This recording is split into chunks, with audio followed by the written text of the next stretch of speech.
We heartily welcome Mr. Krishna Pradeep sir, founder chairman 21st Century IAS Academy, Hyderabad, Delhi.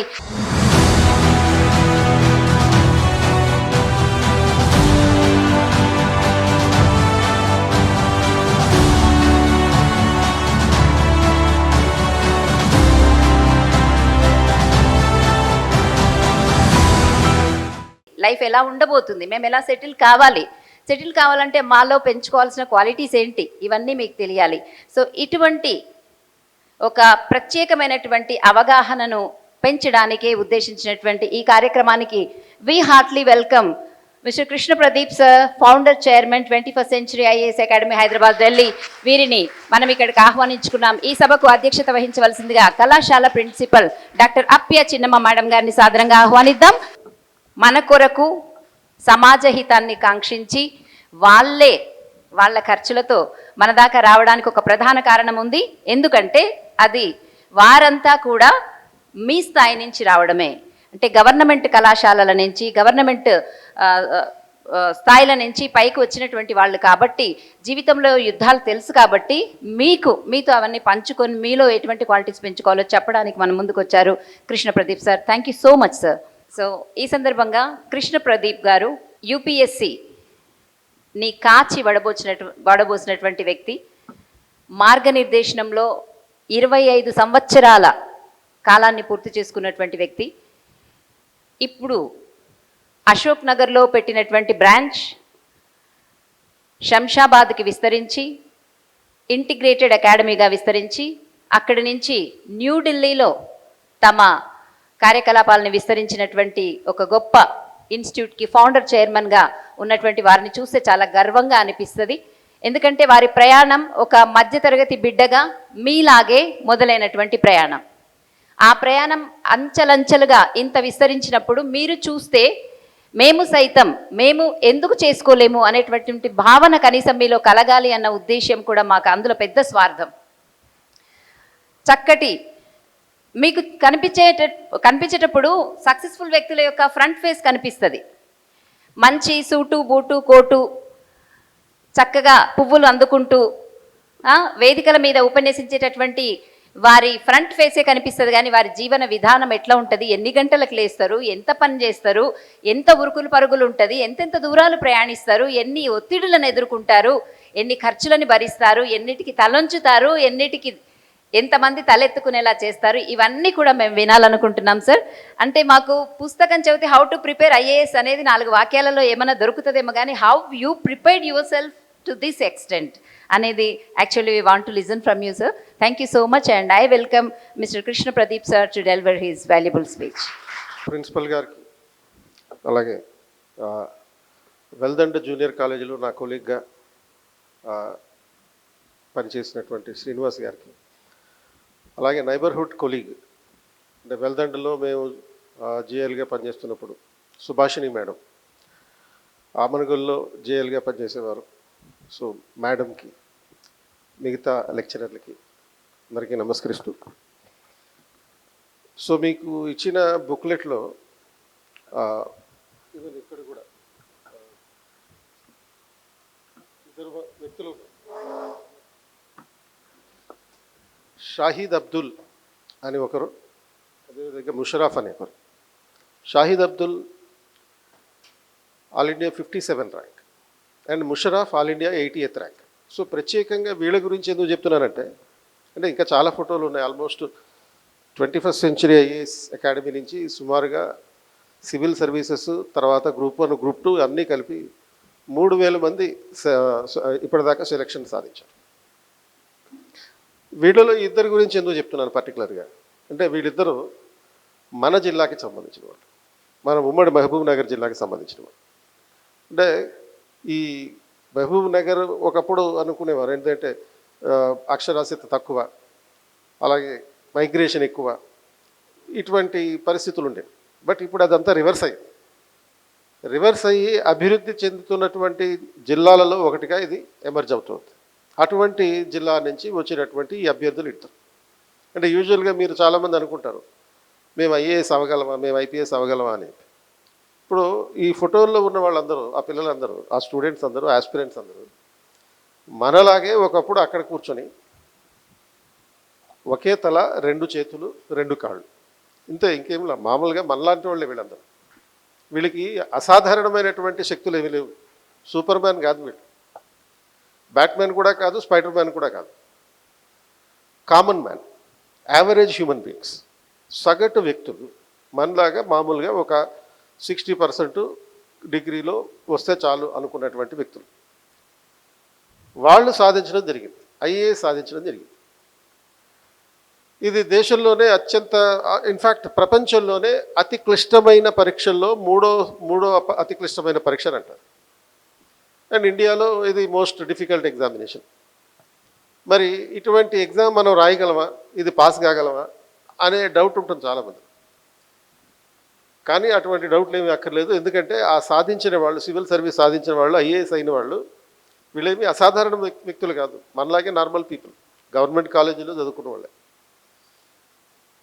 And అదేవిధంగా అదే preparation మిగతా అందరూ ఏ విధంగా prepare అవుతారో, మిగతా అందరూ ఏ పుస్తకాలు అయితే చదువుతారో, మిగతా అందరూ ఏ క్లాసులు అయితే వింటారో, అదే ప్రిపరేషన్ తోటి పాస్ అయినాడు.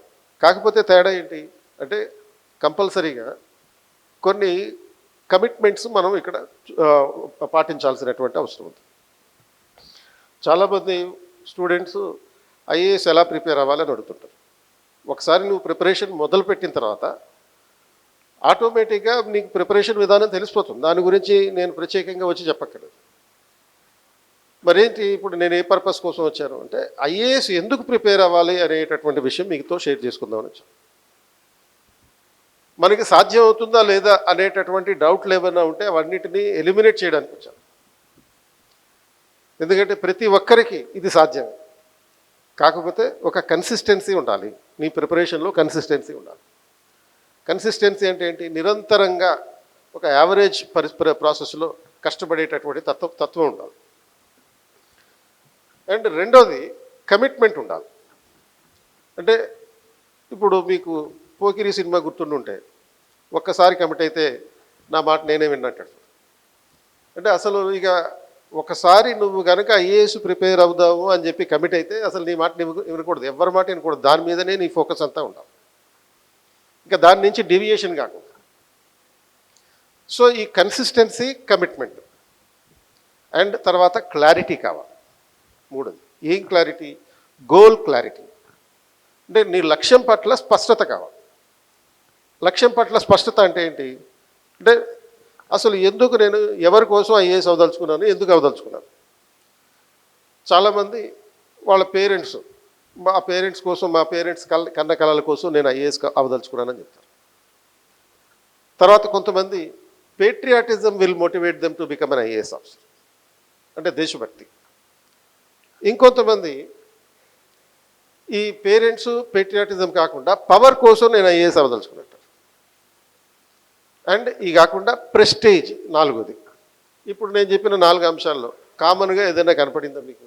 అంటే ఈ 4 అంశాలు పి అనే అక్షరంతో మొదలయ్యే అంశాలు. ఈ 4P మీరు గుర్తుపెట్టుకుంటే మీకు గోల్ క్లారిటీ వస్తుంది. 4Ps ఏంటి? Parents, power, prestige, patriotism. తల్లిదండ్రుల కోసం, వాళ్ళ కన్న కళల కోసం మనం ఐఏఎస్ అవ్వాలి. ఎందుకంటే నువ్వు ఐఏఎస్ అయితే కేవలం మార్పు నీ జీవితంలోనే కాదు, నీ కుటుంబం అండ్ రాబోయే 4 తరాల వరకు మార్పు వస్తుంది. రాబోయే 4 తరాల వరకు నిన్ను గుర్తుపెట్టుకుంటారు. 2 ఇంకేంటి? పవర్. అంటే ఒక ఐఏఎస్ అయితే ఒక జిల్లాకి కలెక్టర్ అవుతావు, ఆ తర్వాత రాష్ట్రానికి చీఫ్ సెక్రటరీ అవుతావు, ఆ తర్వాత రిటైర్ అయిపోయే ముందు దేశానికి క్యాబినెట్ సెక్రటరీ అవుతాం. ఐఏఎస్ అయితే మన జీవితంలో జరిగేటటువంటి 3. అండ్ క్యాబినెట్ సెక్రటరీ అయ్యావంటే నీ పవర్ ఎంత ఉంటుంది? దేశం మొత్తాన్ని నియంత్రించేటటువంటి పవర్. రాజీవ్ గౌబా అనే పేరు ఎప్పుడైనా విన్నారా? రాజీవ్ గౌబా. పోనీ ప్రభాస్ అనే పేరు ఎప్పుడైనా విన్నారా? వింటారు, ఎందుకంటే అది మనకి ముఖ్యం. రాజీవ్ గౌబా మనకు ముఖ్యం కాదు. ఎందుకు ముఖ్యం కాదు అంటే ఆయన క్యాబినెట్ సెక్రటరీ, ఆయన ఎవరైతే మనకేంటి అనిపిస్తుంది. ప్రభాస్ వల్ల మనకి పైసా పనికిరాదు, కానీ అతను ఇంపార్టెంట్, ఎందుకంటే అతను మనకి ఎంటర్టైన్మెంట్ ఇస్తాడు కాబట్టి. రాజీవ్ గౌబా మన జీవితాలను మారుస్తాడు కాబట్టి మనకి ఇంపార్టెంట్ కాదు ఆయన. ప్రధానమంత్రి ఏం చేయాలన్నా రాజీవ్ గౌబా అనే క్యాబినెట్ సెక్రటరీ చెప్పిన మాట వింటాడు. Most influential, most powerful and highest civil service position in the country. దేశంలో అత్యున్నతమైన పదవి అతను. ఇప్పుడు ఇక్కడ ఈ హాల్లోకి రావడానికి మెట్లకు వస్తున్నప్పుడు ఒకటి అబ్జర్వ్ చేశాను. మెట్ల పక్కనే ఒక ర్యాంప్ ఉంది. ఎందుకు ఈ ర్యాంప్? మామూలు ఫుల్ లెంత్ మెట్లు ఉన్నదాన్ని, చక్కగా 3 అడుగుల మెట్లు ఉన్నదాన్ని వెడల్పుగా ఎందుకు ఈ ర్యాంప్ కట్టారు? ఎందుకు కట్టారంటే రాజీవ్ గౌబా కారణంగా కట్టారు. ఎందుకని అంటే యాక్సెసిబుల్ ఇండియా ప్రోగ్రామ్ అనే ఒక కార్యక్రమం ఉంది భారతదేశంలో. ఆ యాక్సెసిబుల్ ఇండియా ప్రోగ్రామ్ అనే దాన్ని డిజైన్ చేసిన ఆయన. అంటే ఈ యాక్సెసిబుల్ ఇండియా ప్రోగ్రామ్ అంటే ఏంటి? ప్రతి గవర్నమెంట్ బిల్డింగ్కి ఇలాంటి ర్యాంపులు కంపల్సరీగా ఏర్పాటు చేయాలి. ఎందుకు అంటే స్పెషల్లీ ఏబుల్డ్ పర్సన్స్, దివ్యాంగ్స్ ఉంటారు. ఈ స్పెషల్లీ ఏబుల్డ్ ఉండేటటువంటి వాళ్ళకి ఈజీగా ప్రభుత్వ భవనాలు యాక్సెసిబుల్గా ఉండేటట్టుగా దీన్ని రూపొందించడం జరిగింది. సో మరి ఇది దేశం మొత్తాన్ని ఇన్ఫ్లుయెన్స్ చేసినటువంటి ఒక నిర్ణయం.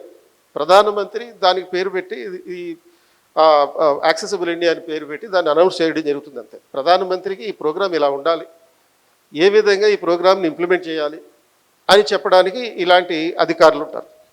మరి అలాంటి ఇన్ఫ్లుయెన్షియల్ పొజిషన్లోకి రావాలి అంటే ఐఏఎస్ అవ్వాలి. కేవలం కలగంటే సరిపోదు, ఆ కళను నిజం చేసుకోవాలి. కళను నిజం చేసుకోవాలంటే కష్టపడాలి. కష్టపడడం అంటే ఏంటి? కష్టపడడం అనేది అసలు ఆ ఫీలింగ్ కూడా రాకుండా కష్టపడాలి. ఇప్పుడు ఈ రోజుకి నేను రాత్రి 1 o'clock వరకు ప్రిపేర్ అవుతూ ఉంటాను. మార్నింగ్ 7 o'clock కల్లా క్లాస్కి వెళ్తాను. అంటే 7 o'clockకి క్లాస్కి వెళ్ళాలంటే 5 o'clockకి నిద్ర లేవాలి. 5 o'clockకి నిద్ర లేచి 6 o'clockకి బయలుదేరాలి. 1 hour జర్నీ నాకు ఇంటి దగ్గర నుంచి క్లాస్కి వెళ్ళడానికి. కంపల్సరీగా ప్రతిరోజు 3 గంటలు క్లాస్ తీసుకుంటాను. నేను ఫాలో అయ్యేది ఏం లేదు, ఎక్స్ట్రాడినరీ ఏం లేదు. నేను గత 25 సంవత్సరాల నుంచి చేస్తున్నది అదే. ఏది? కన్సిస్టెన్సీ. ఇందా చెప్పాను కదా, నిరంతరం ఒకే పనిని చేస్తే బోరు కొడుతుంది అంటారు మీరు. జనరేషన్ జీ అంటే ఈ జెడ్ జనరేషన్ ప్రస్తుతం ఎవరైతే ఈ ఇన్స్టాగ్రాము, ఫేస్బుక్ వీటికి బానిసై ఉంటున్నారో వాళ్ళకు సంబంధించినటువంటి యాటిట్యూడ్ ఏంటంటే ఏదైనా డిఫరెంట్గా చేయాలంట. డిఫరెంట్గా చేయడంలో తప్పులేదు, రొటీన్గా చేయడం మాత్రం కంపల్సరీగా చేసుకోవాలి. రొటీన్గా చేయడం అంటే ఏంటి? ఒకే పనిని నిరంతరం చేయడం. అలా చేసినప్పుడు నువ్వు పర్ఫెక్ట్గా సాధకుడు అవుతావు, మంచి సాధకుడు అవుతావు, అండ్ నీ లైఫ్లో ఖచ్చితమైనటువంటి సక్సెస్ జరుగుతుంది. ఎందుకంటే most successful people are the people who don't do different things. They just do the things differently, that's all, in a routine and consistent matter. ఇప్పుడు బ్రూస్లీ ఉన్నాడు, తెలుసు కదా బ్రూస్లీ. బ్రూస్లీ కొడితే జస్ట్ ఒక 1/2 inch డిస్టెన్స్లో ఒక పంచి కొడితే వాడు అవతలకి వెళ్ళి పడిపోవాలి, 10 అడుగుల దూరం వెళ్ళి పడిపోవాలి. జస్ట్ 1/2 inch డిస్టెన్స్ తోటి పంచి కొడితే. అంత powerful person. And he was once upon a time saying that. నాకు 10,000 రకాల పంచులు వచ్చినోడితోటి మన ప్రాబ్లం లేదు, బట్ ఒకే పంచిని 10,000 సార్లు ప్రాక్టీస్ చేసినోడితోటి నాకు ప్రాబ్లం. అది కన్సిస్టెన్సీ అండి. అలాంటి కన్సిస్టెన్సీని మెయింటైన్ చేయాలి. నిరంతరం ఒకే పనిని, అది రొటీన్ అయినా బోరు కొట్టినా కానీ చేసి తీరాలి. అప్పుడు ఆ పనిలో మనం నైపుణ్యం సాధించిన వాళ్ళం అవుతాం. మనకి బోరు కొట్టింది అని అంటే ఆ పని నీకు ఇష్టం లేదన్నది. అంటే ఒక పని మనకి ఇష్టమా లేదా అని తెలుసుకోవడానికి చేసేటటువంటి టెస్ట్. ఒక పని చేస్తున్నప్పుడు మనకి బోరు కొడుతుంది అనుకో. బోరు కొట్టిందంటే నీకు ఆ పని ఇష్టం లేదు, బలవంతంగా చేస్తున్నావు అని అర్థం. అది వదిలిపెట్టే, ఇంకా చేయకదాన్ని. ఒక పని చేస్తున్నప్పుడు నీకు ఇంకా బాగా చేయాలనిపించింది అనుకో, అప్పుడు ఆ పని నీకు ఇష్టమైన పని, అండ్ ఆ పనిని ఎప్పుడూ వదిలిపెట్టలేవు. ఎవరు వదిలిపెట్టమన్నా వదిలిపెట్టు. మనసుకు నచ్చిన పని అంటుందా. అలాంటి మనసుకు నచ్చిన పని చేయాలి. సపోజ్ చాలామందికి మనసు నచ్చిన పని అంటే దానికి అన్ని రకాల పరిస్థితులు ఒప్పుకోపోవచ్చు, కుదరకపోవచ్చు. అప్పుడేంటి పరిస్థితి అంటే, ఇప్పుడు సపోజ్ నీకు సినిమాలు నటించడం ఇష్టం, క్రికెట్ ఆడడం ఇష్టం, బట్ దీన్ని మన పేరెంట్స్ అంగీకరించడం. నేను క్రికెట్ ఆడతాను, పేరు తెచ్చుకుంటాను, సినిమాల్లో నటిస్తాను, సూపర్ స్టార్ అవుతాను అంటే పేరెంట్స్ ఒప్పుకోరు. కానీ చదువుకుంటారంటే మాత్రం పేరెంట్స్ ఆనందిస్తారు, ఎంకరేజ్ చేస్తారు. తల తాకట్టు పెట్టి అయినా సరే నీకు ఫీజు కడతారు. ఆ చదువుకుంటానని చెప్పి మీ పేరెంట్స్కి. సో మనకి ఇష్టమైన పని అన్ని సందర్భాల్లో చేయలేనప్పుడు ఏం చేయాలి? మనం చేసే పనినే ఇష్టపడాలి. ఉదాహరణకి నాకు నా బేసిక్ సబ్జెక్ట్ పోస్ట్ గ్రాడ్యుయేషన్లో నేను సబ్జెక్ట్ ఏంటి అంటే పబ్లిక్ అడ్మినిస్ట్రేషన్. అండ్ ఈ పబ్లిక్ అడ్మినిస్ట్రేషన్ సబ్జెక్ట్ నేను గ్రాడ్యుయేషన్లో ఉన్నప్పుడు బిఏ మన అంబేద్కర్ కాలేజ్ బాగ్లింగంపల్లిలో అంబేద్కర్ కాలేజ్ ఉంది, బిఏ చదివాను. ఎకనామిక్స్, పొలిటికల్ సైన్స్, పబ్లిక్ అడ్మినిస్ట్రేషన్తో చదివాను. నాకు బిఏలో ఉన్నప్పుడు ఎకనామిక్స్ అంటే చాలా ఇష్టం, పబ్లిక్ అడ్మినిస్ట్రేషన్ అంటే అసలు ఇష్టం లేదు. కానీ నేను పీజీ ఎంట్రన్స్ రాసినప్పుడు పొలిటికల్ సైన్స్లో సీట్ రాలేదు, పబ్లిక్ అడ్మినిస్ట్రేషన్లో సీట్ వచ్చింది. ఎకనామిక్స్లో కూడా సీట్ రాలేదు, పబ్లిక్ అడ్మినిస్ట్రేషన్లో సీట్ వచ్చింది. మరి సీట్ వచ్చినప్పుడు మరి పబ్లిక్ అడ్మినిస్ట్రేషన్ అంటే నాకు ఇష్టం లేదు కదా, మరి అందులో జాయిన్ అవ్వాలి వద్దా అంటే ఈ ప్రిన్సిపల్ అనే ఈ ఫార్ములానే నేను ఫాలో అయ్యాను. మనకి ఇష్టమైంది మనకి రానప్పుడు ఏం చేయాలి, మనకి వచ్చిన దాన్నే ఇష్టపడాలి. ఆ పబ్లిక్ అడ్మినిస్ట్రేషన్ని ఇష్టపడడం వల్ల ఈ రోజున 21st సెంచరీ నుంచి 3,000 మంది civil services aspirants, group 1, group 2 aspirants pass అయ్యారు. ఈ రకమైనటువంటి యాటిట్యూడ్ని డెవలప్ చేసుకోవడం అనేది ఇంపార్టెంట్. సో ఈ పవర్, ఈ రాజీవ్ గౌబా గురించి చెప్తున్నాను కదా, పవర్ అంటే అది. ప్రధానమంత్రి కూడా ఏం చేయాలన్నా గౌబా గారిని అడుగుతాడు, ఆయన చెప్పిన దాన్ని యాజ్ ఇట్ ఈజ్గా ఫాలో అవుతాడు. తర్వాత ఈ మధ్యకాలంలో మనకి ఎన్ఫోర్స్మెంట్ డైరెక్టరేట్ అనే పదం చాలా ఫ్రీక్వెంట్గా సోషల్ మీడియాలోనూ యూట్యూబ్లోనూ తెగ వినపడుతుంది. ఎందుకు ఈ ఎన్ఫోర్స్మెంట్ డైరెక్టరేట్ బాగా న్యూస్లో ఉందో మీ అందరికీ తెలుసు. హోదాతో సంబంధం లేకుండా ఢిల్లీ ముఖ్యమంత్రి అయినా, ముఖ్యమంత్రి డాక్టర్ అయినా, ఎవరినైనా సరే తప్పు చేస్తే, నేరం చేస్తే, చట్టాన్ని ధిక్కరిస్తే, చట్టాన్ని ఉల్లంఘిస్తే అరెస్ట్ చేసేస్తున్నారు, జైల్లో పెడుతున్నారు. మరి దీనికి అధినేత ఎవరు? ఈ ఎన్ఫోర్స్మెంట్ డైరెక్టరేట్ అనే దానికి అధినేత ఎవరు? ఎస్కే మిశ్రా అనే అధినేత. ఎస్కే మిశ్రా ఎవరైనా, he was an IRS officer. IRS అధికారి. ఐఆర్ఎస్ అంటే ఏంటి? Indian revenue service. Enforcement directorate అంటే ఏంటి? ఈ ఎన్ఫోర్స్మెంట్ డైరెక్టరేట్ అనేది దేశంలో జరిగే ఆర్థిక నేరాలని విచారణ జరిపేది. ఈ ఆర్థిక నేరాలను విచారణ చేయడానికి మామూలుగా గతంలో మనకి సిబిఐ అనే పదం బాగా వినపడేది. అండ్ ఇప్పుడు ఎన్ఫోర్స్మెంట్ డైరెక్టరేట్ అనేది బాగా విస్తృతంగా వినపడుతున్నటువంటిది. దానికి అధిపతి ఈ ఎస్కే మిశ్రా, ఐఆర్ఎస్ ఆఫీసర్. వీళ్ళకి భయం, ఈ అధికారులకి భయం అని, ఎవరన్నా అరెస్ట్ చేస్తే ఎవరన్నా అనుకుంటారేమో మొహమాటం కానీ ఇవేమీ ఉండవు. రూల్స్ రెగ్యులేషన్స్లో ఏముంటుందో యాజ్ ఇట్ ఈస్గా దాన్ని ఇంప్లిమెంట్ చేయడం. Prevention of money laundering act, PMLA అనే ఒక చట్టం ఉంది. ఆ పిఎంఎల్ఏ అనే చట్టాన్ని ఎవరైతే ధిక్కరిస్తారో వాళ్ళ హోదాతో సంబంధం లేదు, స్టేటస్తో సంబంధం లేదు, ఎవరినైనా సరే వాళ్ళని చట్టం ముందుకు తీసుకురావడమే. అప్పుడు చట్టం తన పని తాను చేసుకుంటుంది, వాళ్ళ పని. అంత పవర్ఫుల్ పర్సన్ ఇతనికి. అంటే ఎస్కే మిశ్రా అనే ఐఆర్ఎస్ ఆఫీసర్. ఎలా అయ్యాడు IRS? Rajiv Gauba IAS officer. అలాగే దేశాన్ని నిరంతరం రక్షిస్తున్నటువంటి, తన కనుసన్నులతోటి ఈ డిఫెన్స్ సిస్టమ్ని అంతటినీ కంట్రోల్ చేస్తున్నటువంటి national defence adviser Ajit Doval, IPS officer. ఈ ముగ్గురు ఇప్పుడు దేశంలో most influential bureaucrats in the country. Most influential top 10 బ్యూరోక్రాట్స్లో వీళ్ళు మొదటి ముగ్గురు వీళ్ళు. సో వీళ్ళందరూ ఎలా అయ్యారు? ఐఏఎస్, ఐపీఎస్, ఐఆర్ఎస్ ఎలా అయ్యారంటే సివిల్ సర్వీస్ ఎగ్జామ్ రాసి అయ్యారు.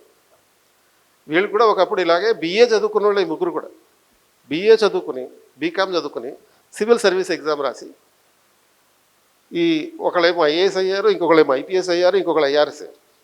అలాగే మనకి ఎన్నికలు నిర్వహిస్తారు కదా, ఎన్నికలు నిర్వహించేది ఎవరు? Election commission. ఆ ఎలక్షన్ కమిషన్లో ముగ్గురు ఉంటారు, ఒక చీఫ్ ఎలక్షన్ కమిషనర్, 2 కమిషనర్స్. వీళ్ళు కూడా ఐఏఎస్ ఆఫీసర్లే. సో మరి ఇటువంటి పదవుల్లో మనం ఉండద్దా?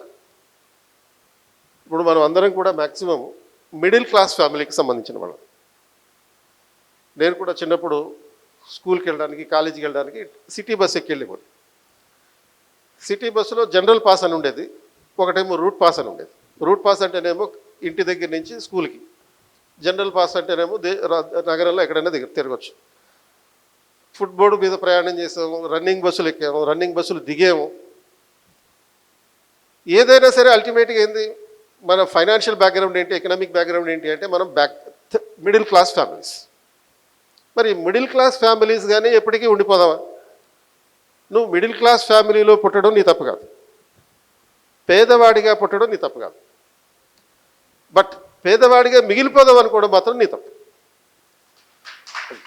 సో ఎంతో కొంత చదువుకుందాం, ఎగ్జామ్ ముందు చదువుకుందాం, ఎగ్జామ్ ముందు ఒక రోజు చదువుకుందాం, టెస్ట్ పేపర్లు చదివేసి పాస్ అయిపోదాం, ఇటువంటి స్కీమ్ వద్దు. గ్రాడ్యుయేషన్ అది చేసిన గ్రాడ్యుయేషన్ అయిపోయిన తర్వాత 1 డే బ్యాటింగ్ 20-20 బ్యాటింగ్ వర్కౌట్ కావు. ఒక్కరోజు ముందు చదువుకునేటటువంటి పద్ధతి ఉండదు. నువ్వు ఇది సాధించడం జరిగితేనే ఈ రకమైనటువంటి మార్పు తీసుకురచ్చుకోవాలంటే నీ పరిస్థితిని, నీ సామాజిక హోదాని మిడిల్ క్లాస్ నుంచి అప్పర్ క్లాస్కి మారాలంటే అంటే తప్పనిసరిగా నీకు చదువు మాత్రమే ఆధారం, ఇంకేదీ లేదు. కేవలం చదువు మాత్రమే. అంబేద్కర్ గారు చెప్పింది కూడా అది. నీ స్టేటస్ని మార్చుకోవాలి అంటే, నీ హోదాని మార్చుకోవాలంటే, నీ సామాజిక మార్పు రావాలంటే కేవలం చదువు మాత్రమే. And I am the living example for that. We use to live.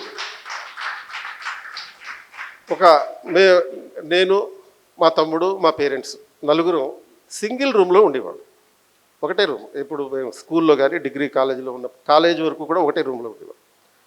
దాని బయట వాష్రూమ్ ఉండేది. సో ఈరోజు 21st సెంచరీ ఐఏఎస్ అకాడమీ సుమారుగా 300 మందికి ఉపాధి కల్పిస్తుంది. అంటే ఏ స్థితి నుంచి ఏ స్థితికి మార్పు చెందింది. ఇదంతటికి బేసిస్ ఏంటి? నా దగ్గర డబ్బులు లేవు, ఇన్వెస్ట్మెంట్లు పెట్టి పెద్ద పెద్ద కాలేజీలు పెట్టడానికి నా దగ్గర డబ్బులు లేవు. మరి నాకున్నటువంటి ఏకైక పెట్టుబడి ఏంటి? కేవలం చదువు మాత్రమే. కేవలం చదువు మాత్రమే ఈ రోజున మీ ముందు కూడా నన్ను ఇలా నిలబెట్టాను. సో మీ జీవితాల్లో కూడా కేవలం ఇట్లా మిడిల్ క్లాస్ కానీ మిగిలిపోవడం కాదు, నెక్స్ట్ లెవెల్కి వెళ్ళాలి. మీకు నెక్స్ట్ లెవెల్కి వెళ్ళాలి అంటే ఒక సెలబ్రిటీ స్థాయికి వెళ్ళాలి. సెలబ్రిటీ అంటే ఒక క్రికెట్ ఆడడమో, లేకపోతే సినిమా స్టార్ అవడమో, పొలిటికల్ స్టార్ అవడమో, ఆర్ ఐఏఎస్ అవడం. మరి ఈ నాలుగిట్లో ఇప్పుడు 4 ఆప్షన్స్ చెప్పాను. ఇంటికి వెళ్ళిన తర్వాత మమ్మీ డాడీని కూర్చోబెట్టి ఈ 4 ఆప్షన్స్ వాళ్ళకి చెప్పండి. డాడీ, నేను ఈ 4గిట్లో ఒకటి అవదలుచుకున్నా, ఏం అవ్వమంటావు అని అడిగాడు. ఏం చెప్తారో? ఐఏఎస్ అవ్వమని చెప్తారా, లేకపోతే క్రికెట్ ఆడమని చెప్తారా, పొలిటీషియన్ అవ్వమని చెప్తారా, సినిమా స్టార్ అవ్వమని చెప్తారా? డెఫినెట్లీ ఆ 3టికి ఓటు వేయరు. ఓన్లీ ఐఏఎస్ అవ్వమన్నట్టు. ఎందుకంటే దానికి పెట్టుబడి లేదు. చదువుకుంటే చాలు, మనమే మన పెట్టుబడి. హ్యూమన్ క్యాపిటల్ అంటాం మనం దీన్ని. మానవ మూలధనం, మన బ్రెయినే మన పెట్టుబడి. కాబట్టి ఈ నేపథ్యంలో మీకు ఈ 4 P's గుర్తుపెట్టుకోండి. ఈ పవర్ఫుల్ పొజిషన్కి వెళ్తాం. ప్రెస్టేజ్, మీ ప్రెస్టేజ్ ఏ స్థాయిలో మారిపోతుంది. ఒక జిల్లా మొత్తానికి ఒక అధికారిగా, కలెక్టర్గా ఉన్నామంటే నీకు ఎక్కడికి వెళ్ళినా సరే నీవు కనపడితే చాలు లేచి నిలబడతారు, చేతులెత్తి మొక్కుతారు. అంత సోషల్ ప్రెస్టేజ్ వస్తుంది. అంటే ఈ 4 P'ల్ని మీరు గుర్తుపెట్టుకుంటే మీకు గోల్ క్లారిటీ అనేది ఉంటుంది. ఏంటి ఆ పీసు? ఎన్నిటికన్నా మించి పేట్రియాటిజం. సర్వసాధారణంగా దేశభక్తులు అంటే, దేశం కోసం పోరాటం చేసేవాళ్ళంటే మనం సోల్జర్స్ అనుకుంటాం. సోల్జర్స్ సరిహద్దుల్లో పోరాటం చేస్తూ దేశాన్ని సురక్షితంగా ఉంచుతారు. బట్ ఐఏఎస్ ఐపీఎస్ ఆఫీసర్లు దేశం లోపల పనిచేస్తూ మనం ఇలా సుఖంగా ఉండేటట్టుగా వాళ్ళు పనిచేస్తున్నారు. కాబట్టి ఈ పేరెంట్స్ కోసం, పవర్ కోసం, ప్రెస్టేజ్ కోసం, తర్వాత పేట్రియాటిజం కోసం, దేశం కోసం, ఈ 4 P'ల్ని కనుక మీరు ఒకదాన్ని ఎంచుకోండి. 4టికి కుదరదు, ఏదో ఒకటైతే కుదరదు. అలాగే ఈ కన్సిస్టెన్సీ, క్లారిటీ, ఈ అంశాలను కూడా దృష్టిలో పెట్టుకోండి. అప్పుడు మీరు ఈజీగా సివిల్ సర్వీస్ సాధించడానికి అవకాశం ఉంటుంది. అండ్ సివిల్ సర్వీస్ సాధించిన వాళ్ళు, ఐఏఎస్ ఐపీఎస్ అయిన వాళ్ళు అసాధారణమైన వ్యక్తులు కాదు. Remember that UPSC is not expecting extraordinary intelligence. UPSC is seeking only general intelligence, average intelligence. అంటే సగటు మేధస్సు ఉంటే చాలు, నీకు అసాధారణమైనటువంటి మేధస్సు అక్కర్లేదు. ఇది గుర్తుపెట్టుకోండి. మీరు యూపీఎస్సీకి మీకు ఇష్టం ఉన్నా లేకపోయినా civil service exam 1 year prepare అవ్వడానికి కమిట్ అవ్వండి. కమిట్ అయ్యి కన్సిస్టెంట్గా, క్లారిటీతో ఈ 3 C's కూడా గుర్తుపెట్టుకోండి. కమిట్మెంట్, తర్వాత clarity of your goal and consistency of your preparation. ఈ 3 C's గుర్తుపెట్టుకొని కనీసం 1 year మీకు ఇష్టంలో లేకపోయినా ప్రిపేర్ అవ్వండి. ప్రిపేర్ అయితే మీకు లైఫ్ పట్ల మీకు ఉన్నటువంటి దృక్పథం పూర్తిగా మారిపోతుంది. అంటే ఏదైనా నువ్వు చేయగలవా అంటే నేను చేయగలను, ఇలా నీరసంగా ఉండేటటువంటి పరిస్థితి నుంచి ఎస్ ఐ కెన్ డూ అనేటటువంటి పరిస్థితికి మారుతుంది. ఇది చాలు. మీ లైఫ్లో మీరు ఏ పొజిషన్లో, ఏ రంగంలో ఉన్నా కానీ నెంబర్ 1 స్థాయిలో ఉంటారు. ఎస్ ఐ కెన్ డూ అనేటటువంటి ఒక మాట చాలు, ఆ యాటిట్యూడ్ చాలు. మాట అని కదా దానికన్నా యాటిట్యూడ్ అది కరెక్ట్. ఆ యాటిట్యూడ్ ఏంటి? నేను చేయగలను, ఈ పని నేను చేయగలను, నాకు అసాధ్యమైనదంటూ ఏదీ లేదు అనేటటువంటిది మనసులో పెట్టుకోండి. ఐ కెన్ డూ అనేటటువంటి పర్స్పెక్టివ్తో ఎప్పుడైతే ఆ ఉద్దేశంతో నువ్వు ఉంటావో అప్పుడు నువ్వు ఐఏఎస్ సెకండరీ, లైఫ్ అనేది ప్రైమరీ. ఆ లైఫ్లో నువ్వు ఏ రంగంలో ఉన్నా సరే, వ్యవసాయం చేయి, లేదంటే ఒక స్టార్టప్ కంపెనీ పెట్టుకో, లేకపోతే ఒక ఆటో నడిపించు, నువ్వు ఏ పనైనా చేయి, ఆ పనిలో మాత్రం నెంబర్ 1 పొజిషన్లో ఉంటావు. అంటే ఆటో నడిపించి నేను నెంబర్ 1 పొజిషన్ ఎట్లా అనుకో, ఆటో నడిపించడం అనేది ప్రైమరీ యాక్టివిటీ. ఆ తర్వాత ఒక ఆటోమొబైల్ ఇండస్ట్రీలో నువ్వు ఒక మేజర్ ఎంటర్ప్రినర్ అవుతావు, నీకు కనుక ఆ పని పట్ల పూర్తి నిబద్ధత ఉంటాయి. అండ్ ఈ సివిల్ సర్వీస్ ప్రిపరేషన్ అనేది నీకు ఆ స్కిల్ని ఎలా నిర్ణయాలు చేయాలో చెప్తుంది, ఎలా టైం మేనేజ్ చేయాలో చెప్తుంది, ఎలా కమ్యూనికేషన్ చేయాలో చెప్తుంది.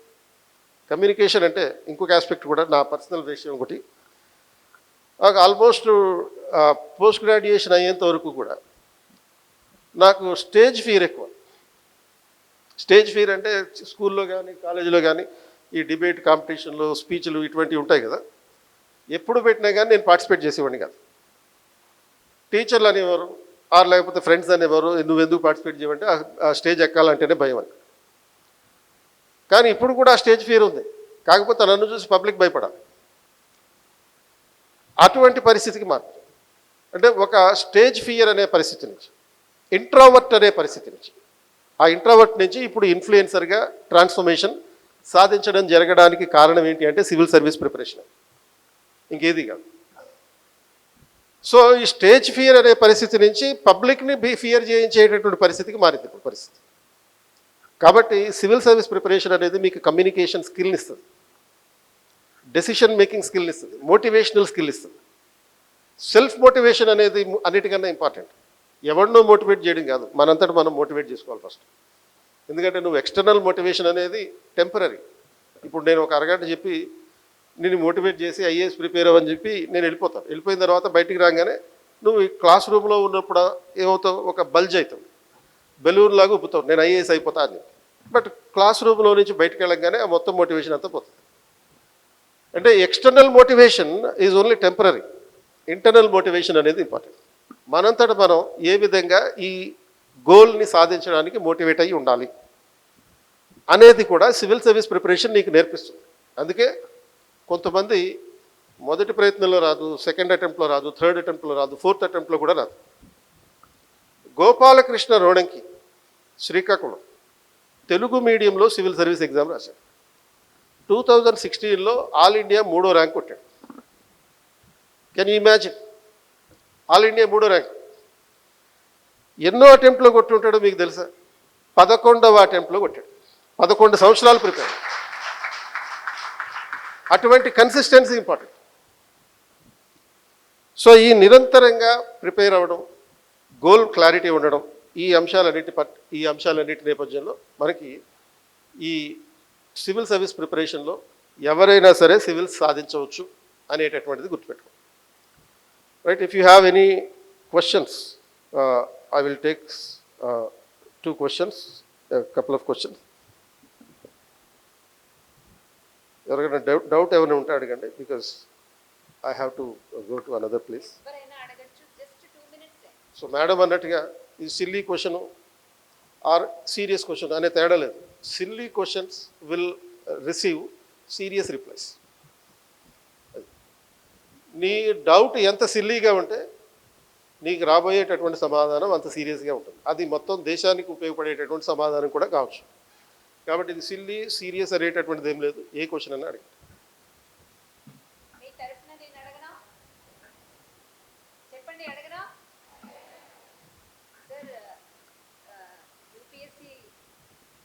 యూపీఎస్సీ అంటున్నారు, లేకపోతే కలెక్టర్ అంటున్నారు, అసలు అంత పెద్ద ఆలోచనే మాకు లేదు కదా, మేము ఆ ఆలోచన చేసే ధైర్యం మాకు ఎలా రావాలి?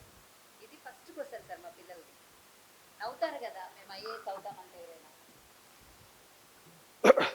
సో ఫస్ట్ ఈ ఆలోచన మీకైతే వచ్చేసింది, మేడం మీకు తీసుకొచ్చారు, మీరు ఆలోచనలతోటి ముందుకెళ్తున్నారు. ఎప్పుడైతే ఇక్కడ కూర్చున్నారో ఆలోచన వచ్చింది, ఐఏఎస్ అవుదాం అనేటటువంటి ఆలోచన వచ్చింది. చాలామందికి ఆలోచనలు రావడం అనేది సడన్గా జరుగుతుంది. అది ఒక స్పార్క్గా వస్తుంది. చిన్నప్పటి నుంచి మనకి అవగాహన లేకుండా ఉండొచ్చు, సివిల్ సర్వీస్ అవుదాం, ఐఏఎస్ అవుదాం, క్యాబినెట్ సెక్రటరీ అవుదాం అనే అవగాహన లేకపోయి ఉండొచ్చు. ఈ అవగాహన సదస్సు మీకు ఆలోచన కలిగిస్తుంది. ఆల్రెడీ చెప్పాను మీకు, ఈ ఆలోచన రావడానికి కూడా భయపడతారు కొంతమంది. ఎందుకు ఇది మా వల్ల అవుతుందా, ఎవరైనా ఎక్కిరిస్తారేమో అని. తరుణ్ రెడ్డి అని ఒక ఐఆర్ఎస్ ఆఫీసర్ ఉన్నాడు, మన స్టూడెంట్ తరుణ్ రెడ్డి, జిఎస్టీ ఆఫీసర్గా ఉంటాడు, ఐఆర్ఎస్లో సాధించాడు. అతను సివిల్ సర్వీస్ ప్రిపేర్ అవుతా అన్నప్పుడు వాళ్ళకి ఫ్రెండ్స్కి చెప్పాడట. చెప్పినప్పుడు ఆ ఫ్రెండ్స్ అందరు నవ్వారంట, నువ్వేంది ఐఏఎస్ అయ్యేదేంటి, ఐపీఎస్ అయ్యేదేంటి అని చెప్పి. ఎందుకంటే మన జీవితాల్లో కొన్ని అవమానాలు మనని కాల్చేస్తాయి. అలాంటి అవమానాలు కంపల్సరీగా ఉండాలి మన జీవితంలో. కొన్ని అవమానాలేమో సూసైడ్ చేసుకోవడానికి దారితీస్తాయి, కొన్ని అవమానాలేమో మనం నెక్స్ట్ లెవెల్కి వెళ్ళేటట్టుగా చేస్తాయి. సో రెండో రకం వ్యక్తులు ఎవరైతే ఉంటారో, నెక్స్ట్ లెవెల్కి వెళ్ళేటటువంటి వ్యక్తులు ఎవరు ఉంటారో వాళ్ళు కన్స్ట్రక్టివ్ థింకర్స్. సో ఇటువంటి యాటిట్యూడ్ ఉండడం అనేది కూడా ఇంపార్టెంట్. ఈ ఆలోచన చేయడంలో తప్పులేదు, అండ్ దానికి తగ్గట్టుగా ప్రయత్నం చేయడంలో తప్పులేదు. అండ్ మోరోవర్ యూజువల్గా చాలామంది భయపడేది ఏంటి అంటే, మరి దీనికి ఫైనాన్షియల్ ప్రాసెస్ ఎట్లా, ఇది చాలా ఖర్చుతో కూడుకున్నది కదా అని. ఖర్చుతో కూడుకున్నది అయినప్పటికీ ఇందాక నేను చెప్పినట్టుగా మీ పేరెంట్స్ దగ్గరికి వెళ్ళి నేను ఐఏఎస్ అవుతాను, లేకపోతే క్రికెటర్ అవుతాను, పొలిటీషియన్ అవుతానంటే వాళ్ళు చెప్పేది ఐఏఎస్ అవ్వమని చెప్తారు. అండ్ ఐఏఎస్ అవ్వడానికి సుమారుగా ఒక 4 లక్షలు ఖర్చు అవుతుంది, ఒక 2 సంవత్సరాలు ప్రిపేర్ అవ్వాలి అంటే దానికి నువ్వేం కంగారు పడకంటారు వాళ్ళు, ఎంత పేదవాళ్ళు అయినా సరే. ఎందుకంటే దేశంలో చాలామంది అధికారులు నిరుపేద కుటుంబాల నుంచి వచ్చిన వాళ్ళే. ఫైనాన్షియల్ రిస్ట్రిక్షన్స్ అనేవి రిస్ట్రిక్షనే కాదు అసలు. మీరు 12th ఫెయిల్ అనే సినిమా చూసుంటారు కదా, ఒక నిజమైన కథ ఆధారంగా తీసినటువంటి సినిమా. మరి ఆ వ్యక్తి ఏ విధంగా ఐపీఎస్ ఆఫీసర్ అయ్యాడు? ఆ సినిమాలో హీరోగా ప్లే చేసిన అతను యాక్చువల్గా ఈ రియాలిటీలో ఐపీఎస్ ఆఫీసర్ సాధించడం జరిగింది. And most poverty ridden place నుంచి వచ్చాడు. కాబట్టి ఫైనాన్షియల్ కన్స్ట్రైంట్స్ అనేవి కన్స్ట్రైంట్సే కాదు. మీరు సపోజ్ ఇటువంటి కన్స్ట్రైంట్స్ ఉన్నాయని అనుకుంటున్నారు అనుకోండి, we are there to support you. Government colleges రాష్ట్రంలో ఏ గవర్నమెంట్ కాలేజీ నుంచి స్టూడెంట్స్ వచ్చినా స్ట్రైట్ అవే 21st సెంచరీలో 50% డిస్కౌంట్ ఇస్తాము. ఇది ఇప్పుడు చెప్తుంది కాదు, we are having this policy for a long time. ఎందుకంటే నేను కూడా గవర్నమెంట్ కాలేజీలో చదివాను కాబట్టి ఆ కన్స్ట్రెయింట్స్ ఏంటో తెలుసు. 2, we are also having a program called free for female, F3, free for female. అమ్మాయిలు ఐఏఎస్ అవుతామని వస్తే మేము ఉచితంగా కోచింగ్ ఇస్తాం. అంటే ఓన్లీ అమ్మాయిలకి ఎందుకు ఇవ్వాలి, జెంట్స్కి ఎందుకు ఇవ్వరు, మేము జెంట్స్ అనే ఈ క్వశ్చన్స్ వద్దు. అమ్మాయిలకి ఎందుకు ఇవ్వాలంటే there is a need for improving the representation of women in the civil service. అందుకు ఇవ్వాలి. ఎందుకు ఇంప్రూవ్ చేయాలి representation of women in the civil service? UPSC కూడా ఈ అంశం మీద 2019 నుంచి ఇన్సిస్ట్ చేస్తుంది. 2019 నుంచి మీకు యూపీఎస్సీ నోటిఫికేషన్లో ఒక స్టేట్మెంట్, ప్రతి నోటిఫికేషన్లో సుమారుగా 80 పేజీలు ఉంటుంది. ప్రతి పేజీలోనూ బాటంలో ఒక స్టేట్మెంట్ ఉంటుంది. ఏంటి అంటే, more women will be encourage to apply, more women will be encourage to apply. అంటే మహిళల్ని అప్లై చేయడానికి, సివిల్ సర్వీస్ ఎగ్జామ్ కోసం అప్లై చేయడానికి ప్రోత్సహిస్తాము అని చెప్పి. సో మరి యూపీఎస్సీ అది చేస్తున్నప్పుడు మేము కూడా ఏదో చేయాలి కదా. యూపీఎస్సీ పెట్టినటువంటి ఆ గోల్ సాధించడం కోసం we are offering the civil service coaching to the women candidates free of cost. So general candidates అయితే, అంటే బాయ్స్కి అయితే మీరు ఇట్లా జడ్చర్ల కాలేజీ నుంచి మేము వచ్చాము అని చెప్పి మీకు సంబంధించిన ఏదైనా ఒక ఐడి కార్డ్ కానీ లేకపోతే ఒక రికమెండేషన్ లెటర్ కానీ తీసుకొస్తే సరిపోతుంది. సో కాబట్టి మీరు ఆలోచన చేయడం మొదలు పెట్టండి ఇక్కడి నుంచి. ఇప్పుడు మీరు చెప్పినందుకు మాకు ఒక ఆలోచన, ఒక సీడ్ అయితే పడింది మా మెదడులలో. కానీ దీని గురించి చాలా సందేహాలు ఉన్నాయి. అసలు యూపీఎస్సీ అంటే ఏంటి, ఎలా అప్లై చేయాలి, దాని సిలబస్ ఎలా ఉంటుంది, దీనికి సంబంధించి ఒక కంప్లీట్ అవగాహన కార్యక్రమం ఏమైనా మన ఇన్స్టిట్యూషన్ ఆఫర్ చేస్తుందా? April 21st మేము ఇది ప్రోగ్రాం పెడుతున్నాం. April 21st అంటే నేషనల్ సివిల్ సర్వీస్ డే. అది నేషనల్ సివిల్ సర్వీస్ డే రోజున అదే రోజు even 21st century foundation day కూడా, అంటే ఆ రోజు స్థాపించినది. ఆ సందర్భంగా ఒక అవగాహన కార్యక్రమం పెడుతున్నాం. అండ్ అంతేకాకుండా ఒక మాక్ టెస్ట్ నిర్వహించి ఆ మాక్ టెస్ట్లో టాపర్కి ₹1,00,000 క్యాష్ ప్రైజ్ ఇస్తున్నాం. సో దాన్ని మీ ఫ్రెండ్స్ ఎవరైనా ఉంటే ఉపయోగించుకోవచ్చు, మీరు ఉపయోగించుకోవచ్చు, ఎవరైనా రాయొచ్చు ఎగ్జామ్. టాపర్కి ₹1,00,000 బహుమానం. అండ్ తర్వాత ఇందాక చెప్పినటువంటి గవర్నమెంట్ కాలేజ్ స్టూడెంట్స్కి అయితే 50% డిస్కౌంట్, ఇది నార్మల్గా ఉంటుంది. అండ్ అమ్మాయిలకి అయితే ఫ్రీగా ఇస్తాం. సో ఆ రోజున మాకు 21st సెంచరీ ఐఏఎస్ అకాడమీలో అశోక్ నగర్లో ఈ అవగాహన సదస్సు ఉంది. మొత్తం సివిల్ సర్వీస్ ప్రిపరేషన్ స్ట్రాటజీ మొత్తానికి సంబంధించి ఎవ్రీ ఇయర్ ఒక 3 రోజుల పాటు బూట్ క్యాంప్ అని నిర్వహిస్తుంటాం. ఈ బూట్ క్యాంప్లో భాగంగా 3 రోజుల పాటు సివిల్ సర్వీస్ ఎగ్జామ్కి సంబంధించినటువంటి పరిపూర్ణమైన అవగాహన కార్యక్రమం ఉంటుంది అన్నమాట. ఎందుకంటే దీంట్లో 18 రకాల సబ్జెక్టులు ఉన్నాయి. 1 గంట 6 గంటలు చెప్తే అయ్యేది కాదు. సో ప్రతి సబ్జెక్టుకి 18 రకాల సబ్జెక్టులకి ఇవన్నీ కూడా మళ్ళీ మన సోషల్ స్టడీస్ సబ్జెక్టులే. టెక్నాలజీ లేకపోతే మ్యాథ్స్ ఇటువంటి ఏమి ఉండవు. టెక్నాలజీ ఒక 50 మార్కులు ఉంటుంది అంతే. మిగతా 2000 మార్కులన్నీ కూడా సోషల్ స్టడీస్ సబ్జెక్టులు, అంటే history, Geography, economy, polity, culture, ఇటువంటి అంశాలు ఉంటాయి. సో కాబట్టి దీనికి సబ్జెక్టులు కష్టమని ఫీల్గా అవ్వాల్సినటువంటి అవసరం లేదు. సో మీరందరూ 21వ తారీఖున, ఏప్రిల్ 21వ తారీఖున 21st సెంచరీ అశోక్ నగర్లో ఉన్నటువంటి క్యాంపస్కి వచ్చేస్తే ఈ బూట్ క్యాంప్కి అటెండ్ అవ్వచ్చు. One question, okay. Payal Raj Purohit. Sir, as you told that for preparing UPSC, we need to do constantly hard work.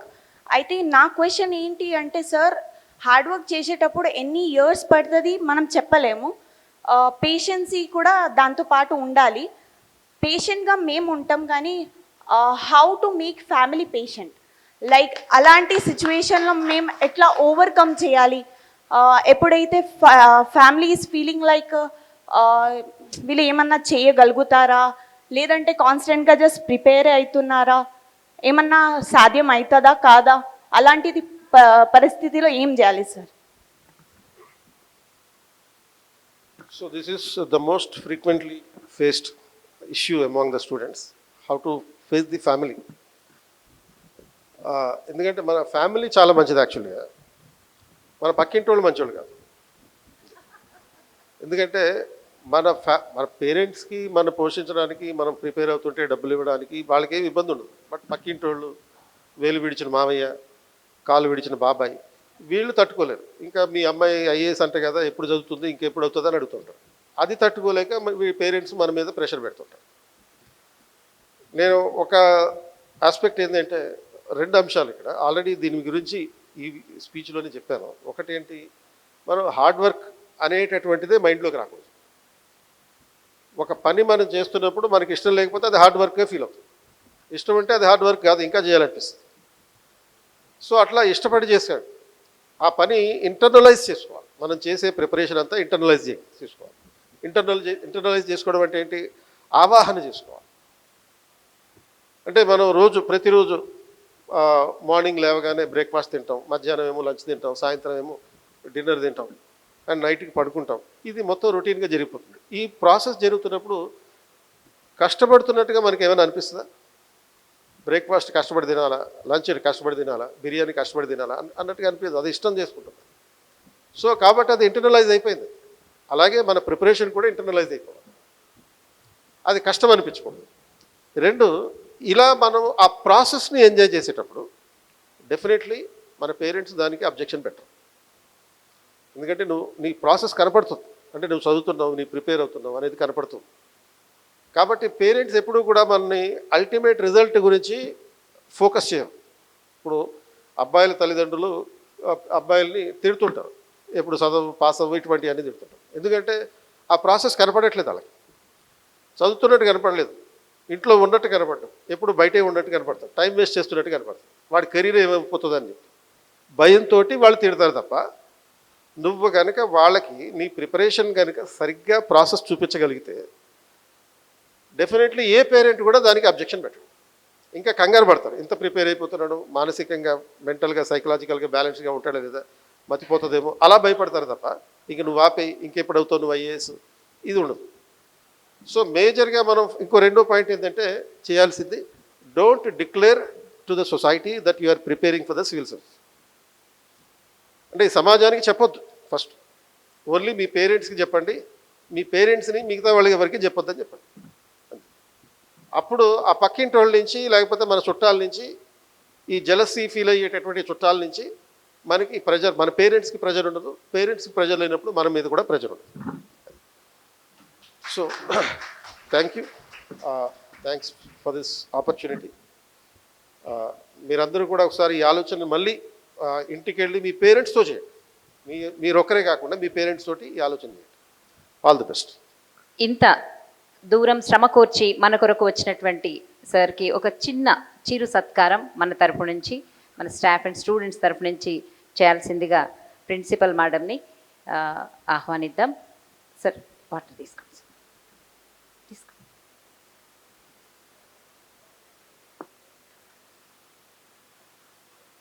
తీసుకొచ్చి vice principal sir Srinivasulu sir, Yadaiah sir, principal madam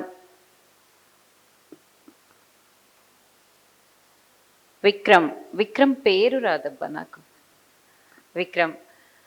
and my dear students, ముందుగా వరుసలోకి వచ్చినటువంటి కొంతమంది students వచ్చేసేయండి. ముందు వరుసలో ఉన్నటువంటి పిల్లలు రండి. కొంతమంది స్టూడెంట్స్ వచ్చేసేయండి.